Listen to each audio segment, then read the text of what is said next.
Hey, Flosstube friends! My name is Lynn, and this is my channel, Those Missing Stitches, where I talk all about cross stitch and a little bit about reading at the end. Today is Wednesday, December 4th, 2024, and this is my Flosstube number 24. Welcome and thank you for joining me. I hope everyone had a great Thanksgiving for those of you in the States that celebrate the holiday. And let's get to it. For today, I'm going to continue with the Flosstube shout outs. I'm really enjoying that. I find when other Flosstubers shout out other Flosstubers, that's how I find a lot of them and find the ones that I enjoy and subscribe to. So I'm going to share with you the ones that I've been enjoying lately, and I hope you check them out. I will link them down below if you want to check out their channels and subscribe to them. I also have all of my projects for November that I worked on, and then I will talk about books at the very end. So let's get to it. So for my Flosstube shout outs, I first want to say a shout out to Mega Stitches. She was one of my StitchCon sisters. She was there at StitchCon this year. She is absolutely hilarious. She's on not only on Flosstube but also on Instagram, and she has the funniest reels and the funniest videos, and just is so much energy and is just so hilarious and a great attitude and fun to watch. I don't even care what project she's working on. I just love watching her videos because she's so fun. She did do a video, I think Monday the 2nd, or maybe Sunday the 1st. She did do a video uh, in early December that was 10 gifts for cross stitchers. And I think that's a one I would highly recommend if you have like loved ones or friends that are looking for what to give you for the holidays. That's a good opportunity to share that and say, pick one of these. The other one I want to shout out is Will Stitch for Coffee. This is my friend Stephanie from my local Stitchy group. I've shared a couple of her bags and project bags that she's made for me. She just started a Flosstube, so she's learning the ropes and learning about editing. But she does have a couple videos up where she shares a couple of her projects, and several are on my fabrics. So thank you, Stephanie, for sharing my fabrics out there, and good luck with your Flosstubes. Now let's get into my cross stitch update. So I always start with stats. So let's see. For November, I worked on 8 projects for 22,021 stitches. I had 3 new starts and absolutely no finishes. Sounds about on target. So I will get into my whips. Let's start with my new starts. So I think on my last video I showed that I had purchased Black Roses by Owl Forest Embroidery, and I was kind of a toss. I was picturing purple, but I was a toss up between what fabrics and what floss I wanted to use, and I ended up doing some test stitching. Let me see if I can find it. It's on this giant piece. I was between 2 fabrics, so I did test stitching on both the fabrics, and I did it with a couple different flosses. So there's all my test stitching, and I was sure I was going to go with the Silks for You PR196 at first, and then I got this Imperial Purple by Pirate Robin Designs and changed my mind, and then ordered a bunch of Imperial Purple and started it on. This is 20 count celebrating Sealy from my shop with Imperial Purple, Pirate Robin Designs. This gorgeous dark purple, almost looks black in some areas, but it's not variegated. It is just a very dark purple. So gorgeous. Imperial purple. And I did order a bunch and it was all from the same lot. So thank you, Robin. Oh, so I did put in 1,980 stitches. It's not fully Pattern Keeper compatible. I had to do some fibbing to get it into Pattern Keeper. The last two pages are on, or the last two like sections are on one page in the PDF. So it doesn't import into Pattern Keeper because it can't read both the pages. So I fibbed it a little. It's still not perfect, but I'm not entirely sure how many stitches or what percentage I'm at, but I did get some good progress. Here's where I'm at. I love how that purple, like it looks, in some lights it looks almost black. In some lights it looks charcoal. In the sunlight, it's hard to tell on the video, but looking at it in person, it is just a very deep dark purple. So perfect name for it, Imperial Purple. It just has so many like different nuances to it. And I love when colors do that and kind of play tricks with you. So absolutely gorgeous. I love how this is coming out. Looks way grayer for the fabric on screen. It's definitely more on the purple side, and then more purple on the like a deeper purple on the floss. So love how that one's coming out. Definitely see some progress on that in the future. My next new start was for my son. He is a big scary movie fan. So when this one came out from Tilton Crafts, it's called Killers. There was a black version and a white version. I know she said it was limited release, so I'm not sure if it's available anymore, but it might be. I just wouldn't count on it for very long if you're interested in either of these. So I did start this in November. It is the artist is Chris Moreno Aiden, and it's charted by Tilton Crafts. I started it on 25 count easy grid Lugana, and I'm using the called for DMC 3/110 stitch. I went a little crazy on this one. I did 6,214 stitches for 5.35%, and here's where I'm at. Super easy to just. I know this whole like this whole section and like this whole row across and this area down is all black. And I knew I didn't need to necessarily do it on white. I could do it on black, but I knew I wouldn't enjoy that. So I'd rather just stitch it. And I don't have to sit and look at the pattern if I just want to kind of stitch, mindlessly stitch, and just do the black. That's why I got so much done on it. I could just sit there and do black and not worry about having to look at the pattern. So I love that the faces come out already. You can even see down here, like this is the top of Freddie's hat. Or here actually, the top of, no, that's a knife. Here's the top of Freddie's hat. So there, it's not huge. Like this is the center, like right in the middle of his nose is the center of the whole pattern. And then there's only 4 sections. I know it's still going to take a long time, and my son makes jokes about like hopefully I might actually finish it before he's 40. We'll see if he's still into horror movies at that point, but I'm having fun stitching it, so we'll see. My next new start is the Schitt's Creek Slam Thriller by Boomerang Stitches. She has a shop on Etsy, another StitchCon sister that I met at StitchCon. I started this one on 20 count white Ada, and I'm using the called for DMC 2/1 full cross. I did 1,583 stitches for 2.96%, and here's where I'm at. My son's name is David, and I showed it to him right after he did something gross, and he's like, I need that stitch for my backpack. Ew, David. So I love Schitt's Creek.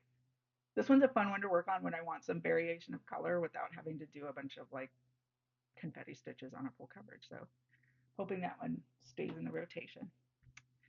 Okay, so that was it for my new starts. Now I'm just going to go through my ones that I had on my 2024 goals. I think this is the only one I've kept on track with for all of my goals for, well, one of only a couple. This is 324.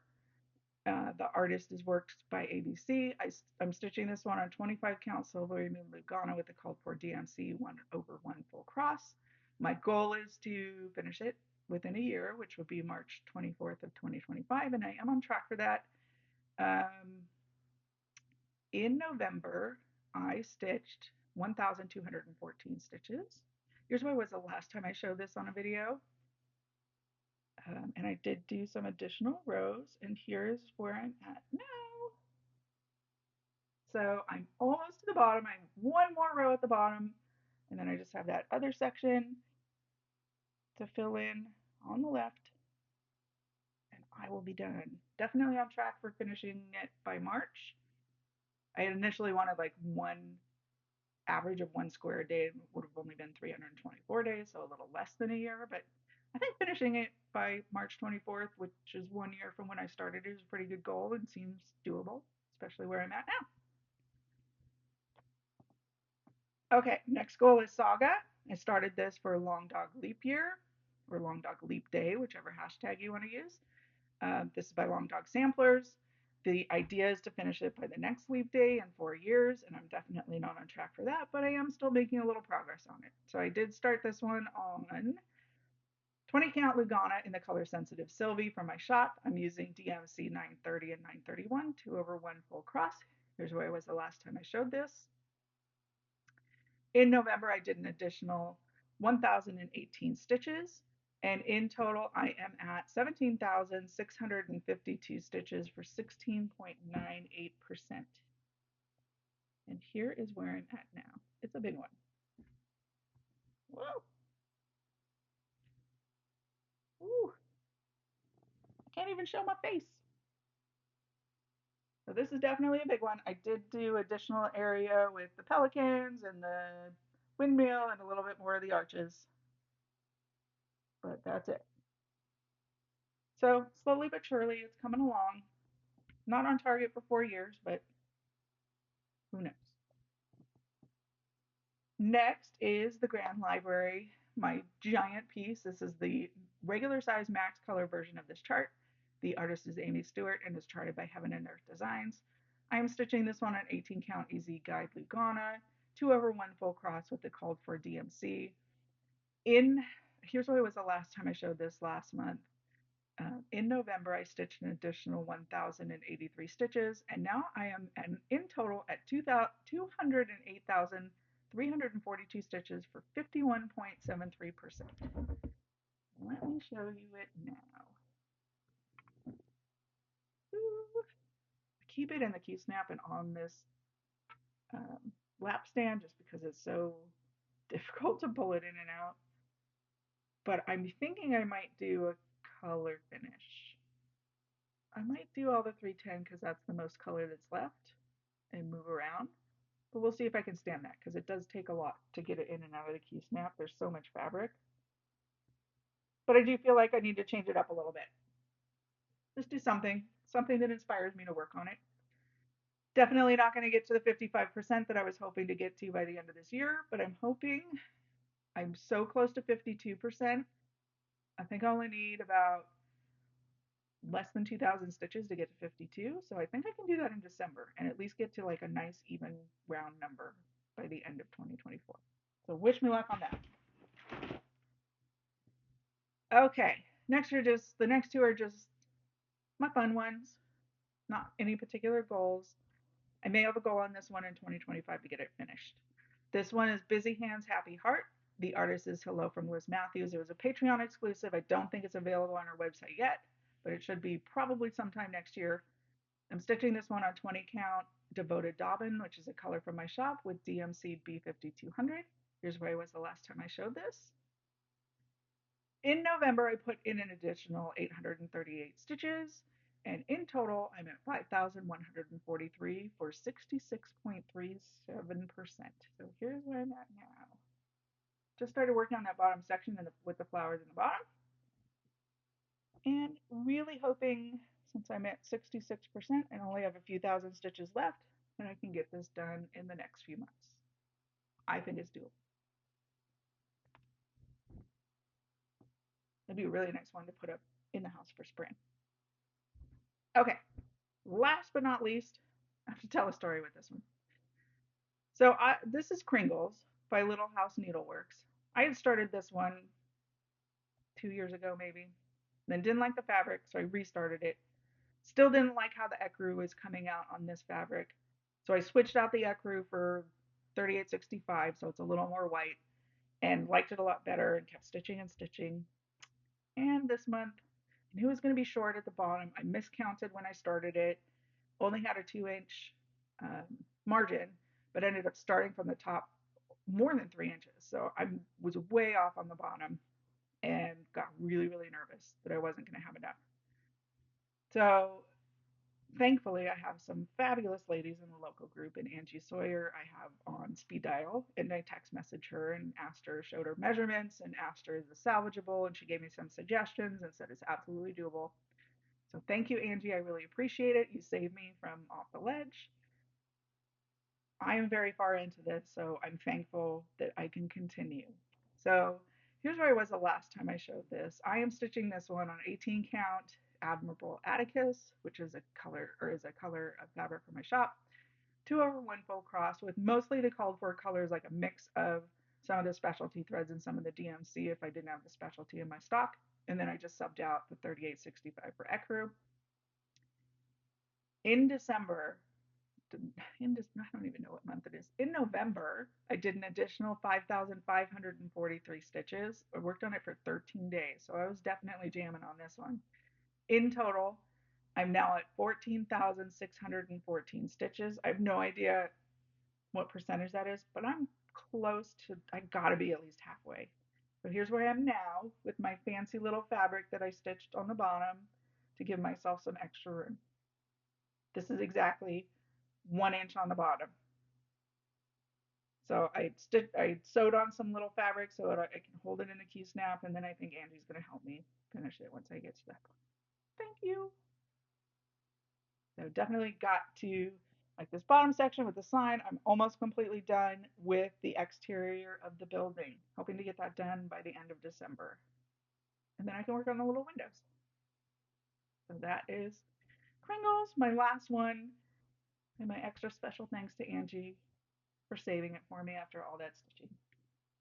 So that is actually it for my stitching updates. I am going to move on to reading. So if that's not something you're interested in sticking around for, thank you for joining me, and I hope you have a fabulous holiday throughout December. Now, if you are sticking around for books, let's talk books. So I read 7 books in November. The first one I read was The Lonely Hearts Beach Club by Amy Miller. The premise is a recently widowed woman who owned this like beach hut, like rented beach chairs on this beach area in England, I think, or somewhere in Great Britain. Her daughter decides like she's really lonely now that she's widowed. I'm gonna rent out the beach chair that my stepfather used to sit in with her while they would, rent out beach chairs and sit on the beach, just to random people and see if my mom can make some friends. And she advertises it, and it becomes a news story, and it kind of blows up. And the mom's not very happy about it, but she eventually concedes and starts meeting these people. And there's some really interesting, funny, creative characters. And you start to see some growth in the mom and the daughter, and then the granddaughter, and their relationships with each other and their relationships with themselves throughout the book. So, really good book, very kind of heartfelt, and good relationships for generations of women. The next one I read was The Year of Second Chances by Laura Avery. This is a very young widow, as opposed to the last story, which was an older widow. This is a young widow, probably in her late 20s, early 30s, and very, very similar to the premise of P.S. I Love You, if you've seen that movie or read that book. She, I think on the 1 year anniversary of her husband's death, gets an email from him basically saying, these are some of the things that I wish for you. And she's really not, you know, really not happy to do these things that he's asking, but she decides to do it for him. And in an effort to like, he wants her to be able to live and move on from her grief. And she really takes his advice and what he wants to heart, however reluctantly, but she decides to just go with it. And some of the antics that happen from that, like going out there and dating again, of course, and meeting some very quirky guys, are funny, but also like she develops, like she grows through this. So she learns things from them, even if they're incredibly weird. So really some funny moments, but also like coming from a place of grief and sadness, and how do you move on from that, and kind of like a little bit of having a yes year, like taking those chances and doing those things that you probably normally wouldn't, just because you've decided to do it because that's what he wanted. The next book I read, I really like this one, The Memory Library by Kate Story. This is a mother and daughter that had some falling out decades ago, and the mother ends up like physically getting hurt at home, and even though they're countries away, the daughter decides to go help her because she can't take care of herself while she's hurt. So the daughter travels from Australia back to England to help her mom. But really, like the underlying story, a lot of the story is the relationship between the mother and daughter and their history and their present. But even in this time of sort of not necessarily estrangement, but like distance, the mother continued this tradition of um, buying a book for her daughter every year on her birthday and inscribing it with something that she felt about the book or how it correlated to how she sees her daughter's character. And I really, really liked that premise of like, a lot of it was throughout the book, some of the quotes and some of the inscriptions and some of the things of how it connected to the story or connected to characters. So, of course, references to literature and a lot of things with Little Women and Pride and Prejudice, and um, lots and lots of books that I love and have read, especially the classics, but some more modern ones too. Um, really love that underlying premise of basing it on literature and how these characters learn and grow in their history with literature and their present time with literature. So really like that library premise of this one, and the characters and how they developed with each other. Next, I read The Secret of Us by Lucinda Berry. This was a mystery. Right out of the gate, we get the story of one sister is committed to a psychiatric ward for attempted murder, while the other sister is an attorney and she's trying to figure out what the heck is going on. Why is my sister being, imprisoned and medicated, and why is she going crazy? She would never do something like this.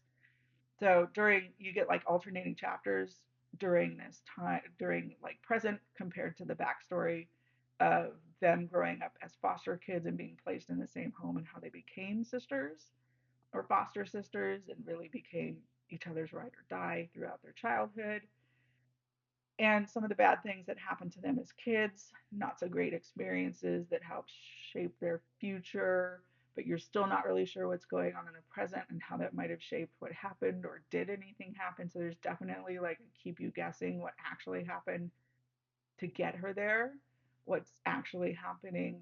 Like, is there some sort of conspiracy? Did she do it? Didn't she do it? What drove her here, regardless of whether she did the crime or not? Why is she, you know, going so crazy? So definitely kept me guessing really to the very end, as Lucinda Berry is good at doing. Um, so if you like a whodunit and a really good close relationship between two women, this is definitely one that would be good to read. The next one I read I really liked as well. It's Cassandra in Reverse by Holly Smalley. I don't know if I'm saying that right, or Smale. Basically, Cassandra is very much a creature of habit. She's very structured. She's very anxious, so she needs things to be a certain way and to be in a certain order. One day she just has a horrible day. Everything goes wrong. She just figures out in her anxiety and in her moment of panic that she can travel through time. So she figures out eventually that she can go back in time and kind of change some of these things that maybe make her anxious, or maybe she did wrong because of some of her very structured behaviors. Maybe look at them a different way. Um, Things don't always go as planned, as you can imagine, and sometimes she makes things even worse and then tries again and then tries again and tries again. And how often do you keep trying? She's exhausted because she's still awake for hours and hours and hours reliving these times and trying to get it right.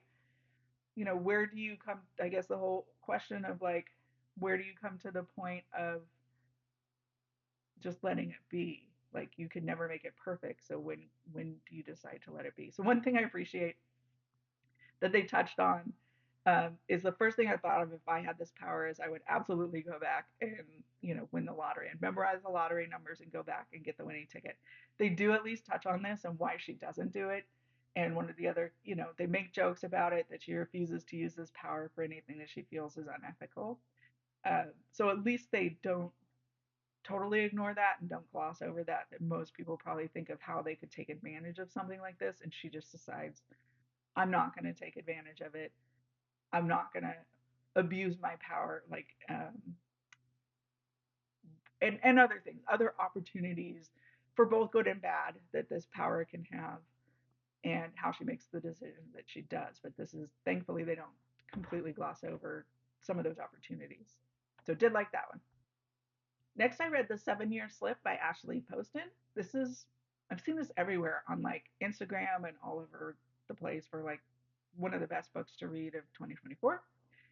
So I definitely was interested in picking this up.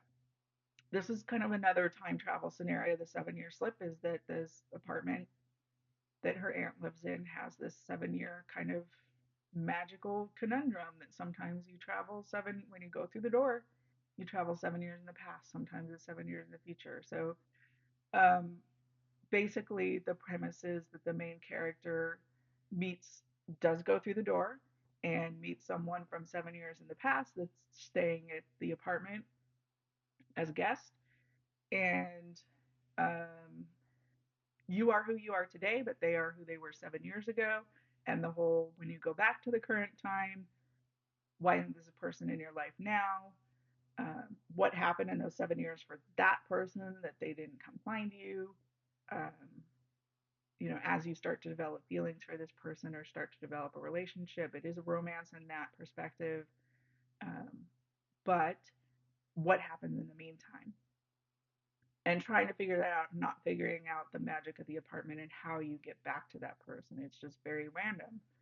So it was good. I liked it. I don't know that it was all of the hype that it's been given all over the place, but I did like the premise and I did like the growth of the character and how things can change so much, not just with yourself, but with other people in such a, especially in 7 years, in a long period of time.